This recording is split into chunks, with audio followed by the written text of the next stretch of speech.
No, I know I said, well, I go, was it too early for Christmas? I'm going to go there again. Okay, because I love Christmas myself, and I've always been fascinated with, every time Christmas comes, you know Christmas has started in Ireland when you're flicking through your radio station and you hear Christmas song after Christmas song after Christmas song, because Christmas FM is back on, usually the end of November. Walter, how did it start? Like many great Irish ideas, it started one evening outside a pub. I like At Christmas? No, actually in August. You were thinking about Christmas.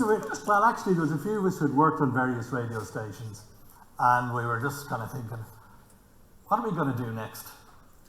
And we were talking about different formats of radio station that you can do, and somebody said, how about a Christmas station? And it was one of those moments where everyone stops, pint half in the air, and goes, yeah, we'll have a go at that. And to explain a little bit more, in Ireland you can get a temporary radio licence, so you can be an official radio station. You're only allowed to have 30 days worth of it. So with Christmas that makes perfect sense. You can't count back from the day following Stephen's Day, and you end up, as you said, at the end of November. And we thought, most people will stomach that, you know, end of November, Christmas, that's all right, I'll live with that. If you turn up like at Halloween, like it's like talking about school books in June, you know, it's just wrong. So we were right there. So we started then, and so we had the idea, and then you have to try and think, right, well, we have to get a license application in, we have to get on air by the end of November, we have lots of stuff to do, we have to go and find premises, try and find money to pay for it. We'd agreed we'd pay it ourselves if we couldn't get sponsorship, but luckily we did. And very quickly after having the idea of having Christmas FM was the idea of, well, wouldn't it be nice to work with a charity? And so in year one we went off and talked to ISPCC, and we thought, right, we'll do this, we'll do our year one, and year one was just Dublin. And we kind of had a notion that we might raise about 10 grand for ISPCC, and in the first year we raised 30 grand. So that was like a phenomenal thing to us, and we realized that people were connecting with us. Now we had no great funding for advertising or anything like that, so what we did was we got hold of a journalist we knew, said, listen, we'll give you 500 quid, will you look after PR? Because the reality is, PR is a very useful way of communicating with people. There are people out there who have big books full of business cards and people's names and phone numbers who can phone up all the other newspapers and say, listen, we'll send you some photographs, will you stick those in at the end of November? And that all counts. And we also started with website and getting up on social media as well. And that's where we began to realize that the magic of Christmas, as we call it, was beginning to happen. We also had kind of made a decision that the best approach to matters would be to make the best station that we could, because the bigger the audience, the more people were likely to put their hand in the pocket. If you went by being a worthy station, your Aunt Mary might listen on Thursday evening and tell you you're wonderful, but you weren't really going to achieve very much. So, as everybody has kind of said, the previous people, Paul and Ian, like, have an idea of what you're aiming for here. You know, set a target, set a goal, set an ambitious goal. If you fail a little bit, sure, isn't it better than not setting a goal at all? And that was very much part of how we approached things. So year one out of the way, said, right, well, Dublin worked well. Next year we'll be adding Cork into that. And we built up the social media side really quite a lot. Without it, it would be very difficult to build the audience up to the level we have now. In our 10th year, we ended up by having over 1 million listeners, which is a very, very solid figure in the radio world. One of the other things both Paul and Ian mentioned was data and finding out about your customer. So we did go out and corral friends, or in my case, I went around to secondary schools and did a talk on transition year about Christmas FM, and then handed out survey sheets afterwards. And you get all that information back, and you then have some idea of who your listenership is, because if you don't know who your customer is, you could be wasting your time carrying out activities that are not ever going to get you anywhere towards your goals. So those are two things.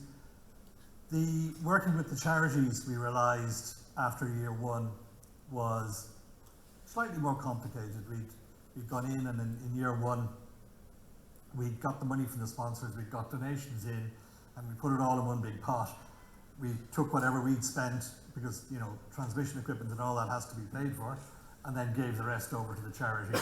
And in year two, we started with a Chinese wall. So we went to sponsors and said, you'll sponsor the station, and that sponsorship will pay for the station.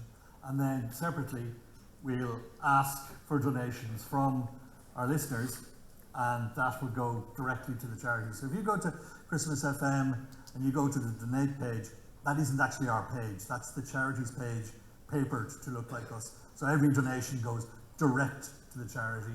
On our phone line, when you call in and you pay your €2, that's a three-way agreement with the charity. So that money goes direct to the charity. And it's allowed us a lot of comfort. You can sleep at night because people go, oh, so where does all this money go? Direct to the charity.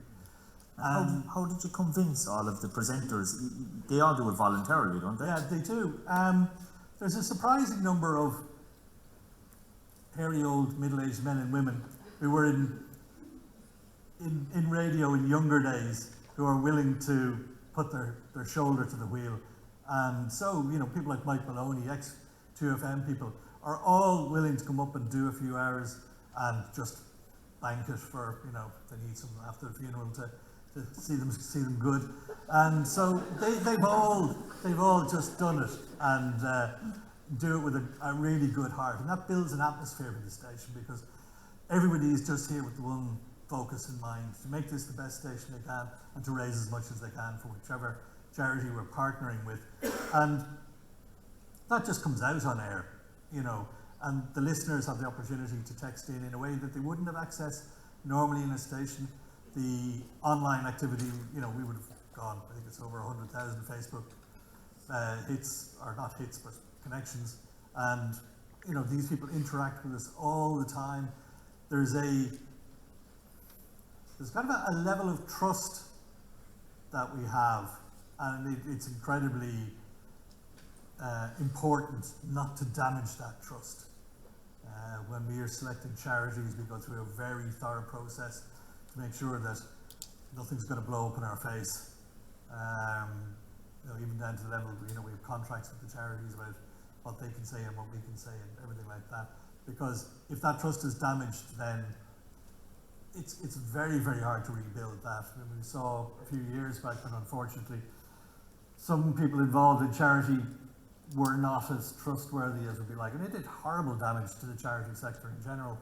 So it's not that we want to be that particular, but if you're not that particular, the opportunity for something going wrong is always there, and you don't want to countenance that. So year on year, as we've gone on, we've added more transmitters. After Cork the following year, we added Limerick and Galway, and then we added South Cavan and across to Leitrim, and then we added in the southeast, covering Waterford in that area. We put one in Wicklow, one in Bray, one in Letterkenny, one in Sligo last year, which was a huge success.